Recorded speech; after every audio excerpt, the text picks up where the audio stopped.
Assalamualaikum warahmatullahi wabarakatuh. Saya Siti Anissa Sikumbang dari Fakultas Ekonomi dan Bisnis Universitas Muhammadiyah Sumatera Utara. Pada kali ini saya berkesempatan untuk mempresentasikan hasil tugas saya yang berjudul Laporan Keuangan dan Laporan Audit. Laporan keuangan adalah catatan informasi keuangan suatu periode akuntansi yang dapat digunakan untuk menggambarkan kinerja perusahaan tersebut. Untuk proses laporan keuangan itu sendiri sering dilakukan audit oleh lembaga kepemerintahan, akuntan, firma, dan lembaga lainnya. Untuk tujuan pelaporan keuangan, yang pertama ialah memastikan akurasi dengan tujuan baik itu untuk pajak, pembiayaan, ataupun investasi lainnya.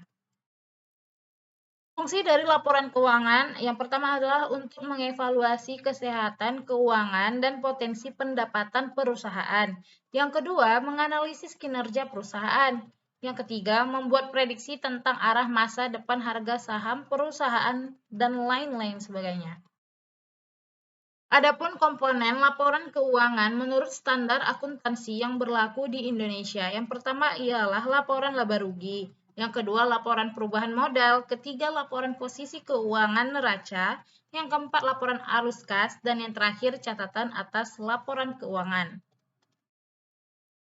Keterbatasan laporan keuangan yang pertama adalah materiality, yang kedua metode akuntansi yang beragam, ketiga konservatif, yang keempat sifat khusus industri, yang kelima bersifat historis, yang keenam bersifat umum, yang ketujuh sesuai substansi, dan yang terakhir ialah realitas ekonomi. Laporan audit merupakan hasil akhir dari proses audit, yaitu laporan yang menyatakan pendapat auditor mengenai kelayakan laporan keuangan perusahaan yang sudah sesuai dengan prinsip-prinsip akuntansi yang berlaku secara umum. Penyusunan laporan audit itu sendiri harus berdasarkan standar pelaporan yang ada di dalam SPAP. Standar pelaporan laporan audit. Yang pertama, laporan audit harus membuat laporan keuangan yang sesuai dengan prinsip akuntansi yang berlaku secara umum.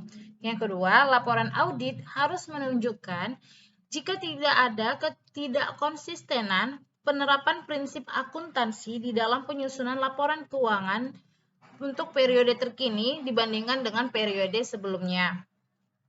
Yang ketiga, pengungkapan informatif dalam laporan keuangan harus memadai, kecuali dinyatakan lain di dalam laporan audit. Yang terakhir, laporan audit harus memuat pernyataan pendapat mengenai laporan keuangan secara keseluruhan atau suatu asersi bahwa terdapat pernyataan yang tidak dapat diberikan. Jika pendapat secara keseluruhan tidak dapat diberikan, maka alasannya harus dinyatakan.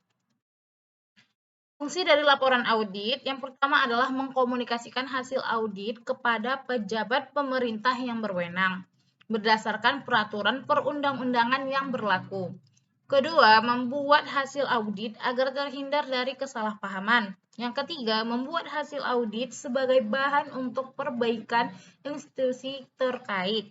Yang keempat, memudahkan tindak lanjut untuk menentukan jika ada tindakan perbaikan yang perlu dilakukan terhadap perusahaan.